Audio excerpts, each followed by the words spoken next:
Good afternoon. Welcome to the Millicent Rogers Museum. I'm Michelle Lanteri, Curator of Collections and Exhibitions. And first, I'd like to honor the Tewa speaking peoples on whose land we are.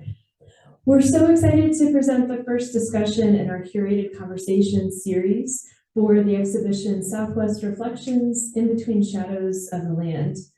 As the second installment of the Millicent Rogers Museum's New Mexico Artist Series, Southwest Reflections in Between Shadows of the Land offers a diverse exploration of 9 New Mexico artists' portrayals of environmental relationships and the ways that these events become conveyed through shadows, reflections, and movements.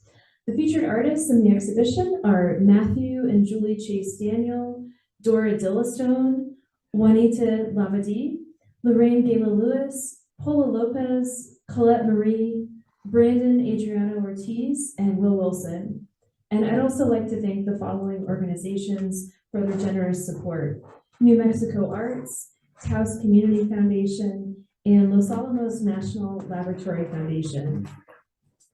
Today's curated conversations topic is Mirrored Reflections, Ancestral Influences in Art.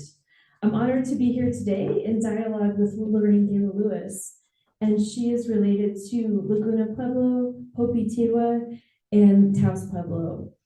And let me re-say that: Laguna Pueblo, Hopi Tewa, and Taos Pueblo. Thank you so much for joining us here today, Lorraine. Thank you, Michelle. I appreciate it. It's wonderful to be here up in Taos in this beautiful setting, this wonderful museum. I really appreciate the invite and look forward to telling people about my artwork. Thank you. We're really honored for you to be here and to learn more about your practice. And I'll go ahead and talk about your background here. So Lorraine was born in Santa Ana, California. She is a graduate of the Institute of American Indian Arts. At a young age, she lost her father, who was from Taos Pueblo. Her mother moved their family back to New Mexico, where she would meet Lewis's stepfather from Nambe Pueblo. Lewis considers this her home.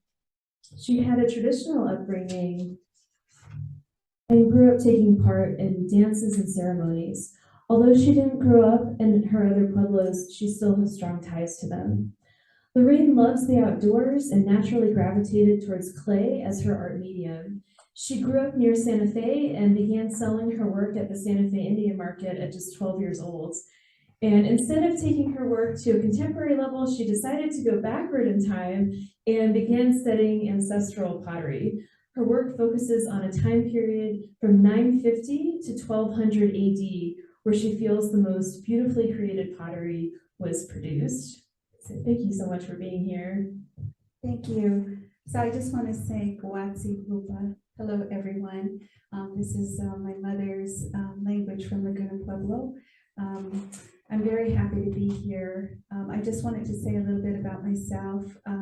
My mother, she's full Laguna, and she was married to my late father, who came from Taos Pueblo. And unfortunately, we lost our father when we were young, and we were born in California, and we were raised there when we were younger. So my mother moved us back to New Mexico to be with close family and friends and relatives. And she met my stepfather, and my stepfather, he comes from Nambe Pueblo. His name is Victor Perez. And he raised us, and he's a traditionalist in the Pueblo, so he taught us a lot about our culture, our ways, the language, everything. And that's how I started learning about the traditional techniques, the traditional arts, and I really gravitated toward clay as a young person. I really enjoyed that. I've been doing clay for about 45 years.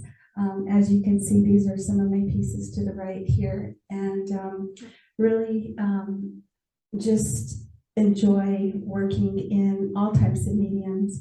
I initially started off with watercolors when I was younger. And back then, the Pueblos used to have a co-op where people can put their works in as a group, as a collective. And back then, Indian Market used to invite the co-ops to come and take part. So some of my work showed up in the co-op when I was very young. And ever since then, growing up in northern New Mexico, I really experienced the markets that were around us. So of course it was the Santa Fe Indian Market and the 8 Northern Indian Pueblo Arts and Crafts Show. So this really inspired me, seeing what other artists are doing, and just gave me a platform to really start creating and showing my work. Thank you for sharing that with us. That definitely speaks a lot to where you're coming from, and having just grown up around so many artists too. You know, so I feel like that's so interesting with all the different influences you must have experienced in your very young years. Yes, definitely. When I was in high school, I actually went to public school most of my life, but when I was in my 10th grade year, I was accepted at the Institute of American Indian Arts in Santa Fe. It's a private school back then. And students from all across the nation's federally recognized tribes were able to attend and focus on the arts. So it was really a wonderful opportunity. And I must say I came full circle after attending IAIA, that's the acronym for the Institute of American Indian Arts. I graduated there in high school, and then I continued there in college, and then I went on to the College of Santa Fe, but I came full circle, and now I'm on the board for the Institute of American Indian Arts, helping them do their fundraising. So it's been a great opportunity.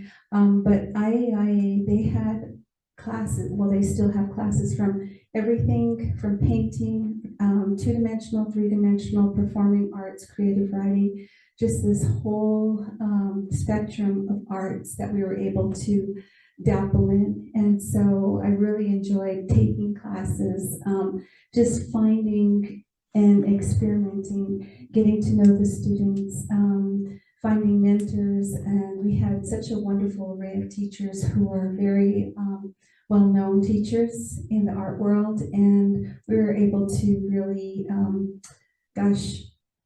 tap into all that creativity. And so that was some of the best years of my life. Yeah, that's incredible. Yeah, and it's still such a force, the Institute of American Indian Arts, just all the work that they do to, you know, foster a support system for artists and Native American artists, particularly in the area, and just kind of a family, like a lifelong family that can form a place like that, and a kind of lifelong mentorship. And so that's kind of a great segue. I was just wondering, what are your main influences in your art practice? And if you could talk about the guiding forces of your medium, designs, and color palette. Sure. Going back to my high school years, when I attended IAIA, I studied clay with some of the most notable instructors, one of them being Ralph Partington, who has passed on, but he had shows nationally, internationally. He was very well known. I also studied with Nathan Begay, who was a student, and he was one of my mentors, and he's passed on, but he was really well known in the pottery world with the Hopi pottery. And he was just wonderful, wonderful person. Another mentor of mine is Clarence Cruz, who's really well known for his micaceous clay work. I consider him my micaceous sensei. He's just really an amazing person, and has taught me so much about the traditional, how to do clay from start to finish, our traditional ways. I've had so many different mentors throughout my life, and I really appreciate every single one of them because each one added something different to my creativity. Going back to your question though, on the guiding forces, my medium are my ancestors. So I do take a lot of time, and I've been going to places like Chaco Canyon, places like Puya Cliffs, Bandelier, Mesa Verde, and just walking the grounds because, you know, I really feel this connection to our ancestors when I go there. I was taught to introduce myself when I go into these sacred places and tell our ancestors, talk to them, tell them of my intentions. And I just walk, and you know, it seems like all these things come to me, and I really appreciate it because they are walking with me as I walk our traditional grounds.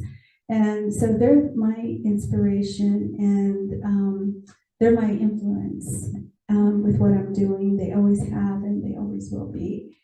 And also, the medium, the designs and the palettes you had talked about. Pottery has been, around for hundreds and hundreds of years. We went from the basket maker period to, where we are now. And it's just been influential with all the changes that you can see over time with our pottery. During the 900 AD period, that's when we first started working with paints and different types of pigments. And that's when we started first seeing a lot of our design work come into play. And so just over the years, these designs became really refined and sophisticated over time. And so, as you can see, it's just the amazing designs that our ancestors created, without modern tools. As an artist today, I've got my ruler, I've got my measuring tape, I've got my pencils. I'm trying to measure out and put some of these designs on a blank canvas, actually. And sometimes I get lost in these designs because they're so intricate. And, I pay a lot of attention because our ancestors paid a lot of attention to detail. They had very limited supplies, but, what they created was just amazing and beautiful. So the colors are just really incredible. We have the strong black on white. And then also, as time, over time, we started doing polychrome as well. And so, that's when more colors were brought in, and it's just beautiful. So just seeing how pottery has evolved from our basket maker period to, I would say like 900 AD after the basket maker period to about 1200 AD, what was created within those period of times is just truly remarkable. Thank you for sharing. And I was just thinking, would you like to look at the slides that you brought? Okay. Yeah, we could go to the first slide. Thanks.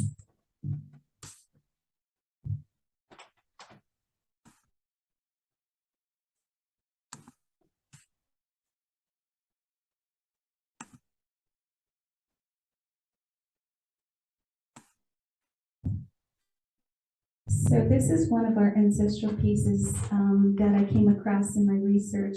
So I do a lot of my research through the through museums and private collections throughout the Southwest. And now I'm starting to venture into other states to try to see their collections. But this is a piece that I found. It's a membranous black and white macaw design, and this dates back to about 1000 to 1150 AD. So the design is pretty much exact the way the collection had it. It's beautiful. It's just wonderful. It has a little macaw inside. And I was at an art show not too long ago, and a woman who raised macaws said that little macaw is probably about maybe 3 to 4 months old. So the designs tell a lot of stories. You see a lot of different elements in there. You see it's like a sunburst in there. You see a lot of linear work, a lot of swirls. But the black and white is really strong. And this was actually created at the height of the Mimbres pottery culture, when they became really sophisticated with their designs and really creative with just different animals, people. They depicted whatever they saw in the land. They depicted a lot of the animals that were within the region. The way they dressed, they put themselves in the pictures. They put action in the pictures as well, because a lot of the scenes are hunting, fishing, ceremonial, different types of things. But all of these designs tell a story. Okay, next. This is one of my favorites. This is a membranous black on white bowl. It's a 4-panel geometric design, and this again was also created during the height of sophisticated designs, really well refined. This goes back to about 1000 to 1150 AD. It's all clay, but I don't think you can see it, but there's a lot of small, tiny lines within each quarter panel. And what really strikes me is painting on the inside of the bowl, because you see a lot of pottery and it's painted on the outside, the design work. So when I'm painting a bowl, it's really tough because I paint with brushes. So I have to file down my brushes so I can get inside the bowl and just create this line, because some of those lines are so small and some of the designs are so intricate. I kind of get lost in this. And when I do, I have to put the bowl aside for a period of time. Then I come back and then I feel like, okay, I can continue working on this. But then it gives me gratification because I feel like what our ancestors were feeling when they were working on these design elements. It's like, there's just nothing, I can't explain it, but it just feels really, I feel really connected. Yeah, I think that's a really important point to think about too, is that in your process of making those designs, and even in the building process too, that you can connect with the ancestors on that level. Like you can experience what they experienced and learn kind of like through their teachings in that way. And I think that that's just so fascinating to put that out there now. And people here who have visited the museum for our exhibition, Southwest Reflections in Between Shadows of the Land, they've been really fascinated, they've been really drawn to the work. And I know that you incorporate cracks also into the design elements. So you're trying to show some age that way. Can you tell us about how you make that specific design element? Yeah, some of the pieces that I've looked at in person, they have, they've been pieced back together. When I go to the collections, I really study, the building techniques, and I take a look at, the dimensions also, I look at the size, the shape, the way it was painted, the structure of it. And, I've seen some of these pieces, they're just beautifully done, but they've been pieced back together. So, I thought I would try my hand at doing a piece that looked very, very old. So while the clay was wet, I decided to get a sharp incising tool.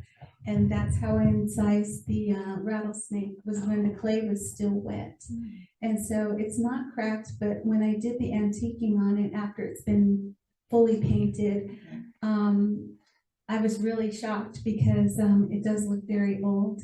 And I thought, wow, this is really great. It's like, I think, ancestors would be really proud of my work for carrying it on, and also for being able to teach people and to show people and educate people about protecting our natural and cultural resources. These designs were made for us, and these designs have carried over time. Without having access to them or seeing them, we would never know what these designs look like. So bringing them back out is just, I love that. And I think this is just my way of showing people, this is who we are. Thank you for that. And then did you want to see the next slide? Yes, please. So this is a Tularosa effigy. They found pieces of it. It wasn't fully intact. It was broken up, but this is my rendition of what it may have looked like. And it's actually a very large piece. The body is probably, I would say, it's pretty big, maybe like 24, but it stood pretty high also. So it's a very large piece, and with the head and then the antlers. So it was really big. So I thought that was beautiful. And I just looking at it, I thought, wow, our ancestors really captured, what was within their environment at that time. And that's something that, I really I take into consideration. It's like, what were they thinking? What were they doing? Because they lived a life of, it was tough. They experienced drought. They experienced shortage of food, but they were constantly creating. And so, I think about things like this, why our animal effigies were created, why certain vessels were created. It's because we were constantly praying, we're constantly, wanting a good harvest, wanting some rain. We're always focusing on our environment and the land. And just a question too about the effigies. Can you tell us a little bit more about what that word means kind of in the context of your practice, and also on the heads of the effigies, you leave an open spot. I was wondering if there was anything that maybe you'd like to say about that part. Animal effigies, you see, a lot of times, like if we were going through a shortage, like of animals or certain things, we needed rain or we needed something, or experience. Our ancestors experienced abundance, and they also experienced drought as well. So they would create pieces and, pay homage to our animals. Of course, we do that through our dances as well. We're needing some rain, we're constantly dancing and praying. So the effigies are created, they're sculptural pieces that were created for, just a gift, our way of giving back. And on top of the, let's see, what I was thinking of here, they have like a little spout. So when you're working with clay, you have to have you have to create a flow, because otherwise, if you create something solid, it's gonna, it'll break, it'll explode. So that's why you always have to create some kind of opening, especially for those types of vessels. Thank you so much. Yeah, and I really find that exciting about pottery, how there's so much that on different levels, the connections of being practical with what you need to do for the pieces to transform and make it through the firing process, and then also thematically and those connections to the ancestors and that nourishment, and just thinking about how all that works together. I think you look at the piece and it's connecting in a lot of different ways.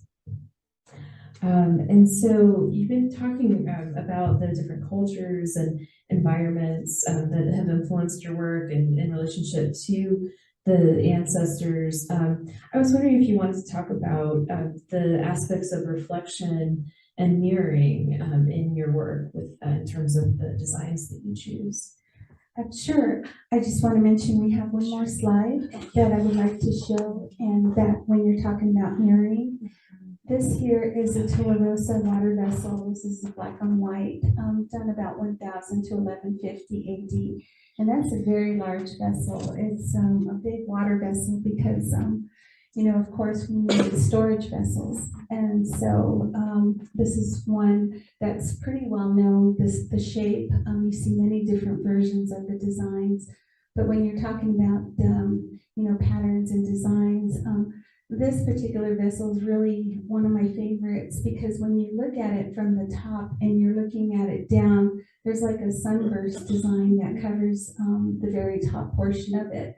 And then you have the connecting spirals. These are waterways, and these are pathways. These are so many pathways throughout our indigenous cultures are circular.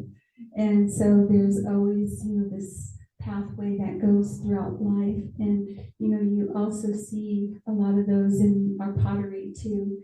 And it's just really beautiful, because we're not a linear culture.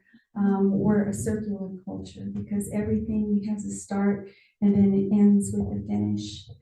And then, I'm sorry, Michelle, your question on the last part. Thank you. Yeah, thank you for saying that too, and mentioning the circularity of Indigenous culture. So just thinking about reflections and mirroring, how that aspect works into your process with the designs.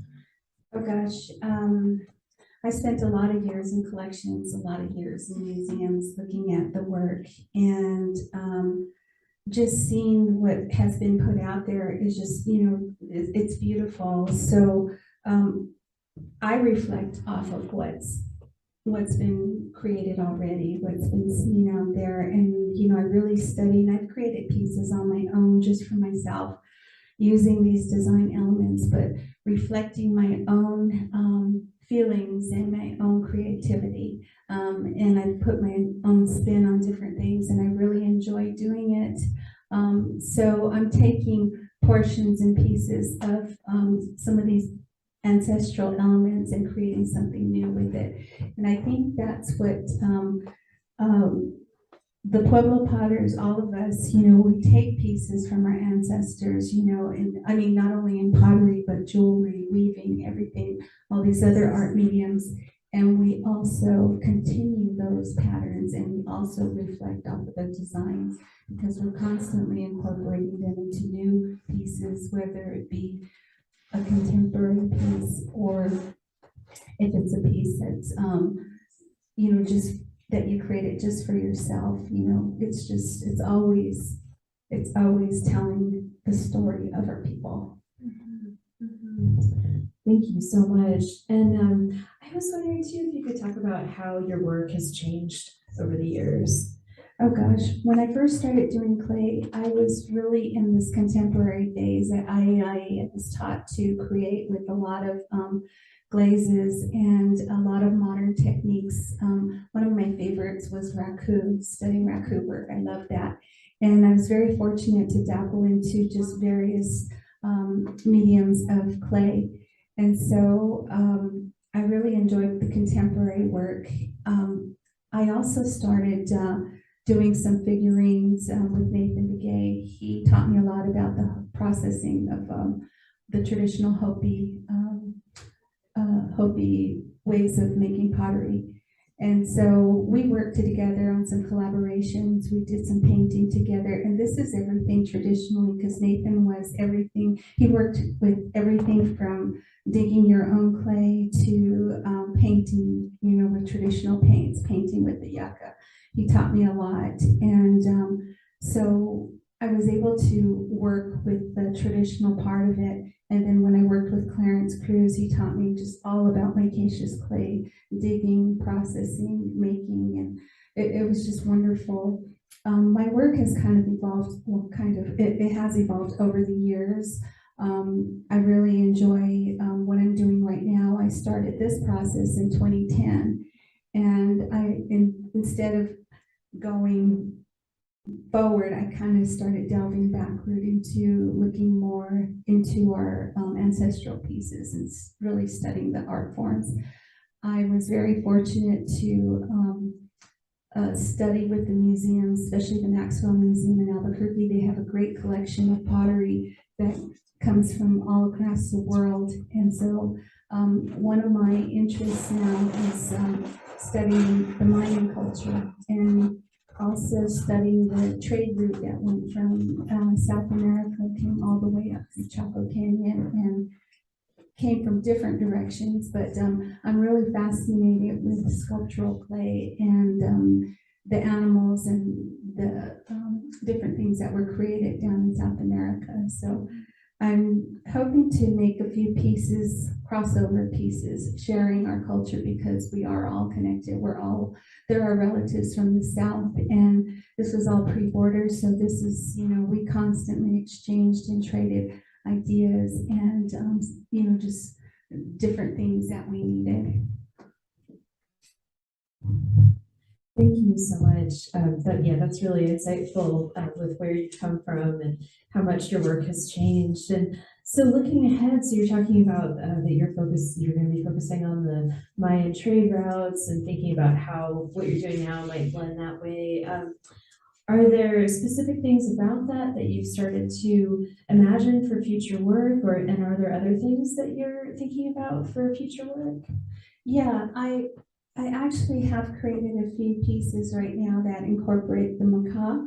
I did a ladle and it has a little macaw, the head at the very end of the ladle on the handle. And so I thought that is really, I love that, it's great. And there's so many different elements that I would like to bring in and fuse it together with my own creation. So I'm just kind of experimenting right now, but I'm really pleased with what's coming out. So I enjoy that. And then things that I have in the works right now, I'm actually working with the DeYoung University out of San Francisco. There's a collection called the Tom Weisel Collection I'm a catalog contributor on that. They reached out to me through the Pueblo Pottery Collective, and I was very pleased that they brought my name up to work on one of the pieces that's in their collection. It's a membranous bowl with 2 fish, and so I actually did a catalog contribution to that. And then also I'm working right now with the Barnes Foundation Museum. There's an exhibition called Water, Wind, Breath. It's a Southwest Native and community book that has been created, and so I'm a contributor in that book. And these are all just recent, so I'm so excited. The School of Advanced Research, their Pueblo Pottery Collective has a show right now that's called Grounded in Clay. It's part of the Vilchek Foundation. There's a book, a catalog, and a exhibition right now at the Museum of Indian Arts and Culture in Santa Fe. And from my understanding, that show, once it's done showing in Santa Fe, I believe in 2023, it's going to be moving to, no, 2024, it's going to be at the Metropolitan Museum of Modern Art. And then from there, it's going to travel around to several other well-known museums. The next one, I think after that, is probably in Houston. But it's a major show, and they selected 60 artists, potters, and I was really happy to be part of that. And I was caught between some of the pieces I was selecting from their collection, and I was caught between a Mesa Verde mug, of course, these are ancient pieces, as well as a ladle. So they went ahead and let me choose both of them, which is a great honor. So I wrote a story about one, a poem about another. And so they've been printed in a coffee table book now, and the exhibition is up and it's beautiful. So I encourage everybody to go see that. Also, another project I'm working on is the UNM Maxwell Museum's People of the Southwest and Ancestors. I'm a consultant and a contributor to their exhibit, and that should be, they're revamping the exhibit, which is really great, and I'm so grateful that they called upon me. And then, of course, the Painted Reflections, excuse me, it's through the Museum of Indian Arts and Culture. It's a Sumeric design and ancestral Pueblo pottery show that's up right now. And I'm a contributor on that and a consultant.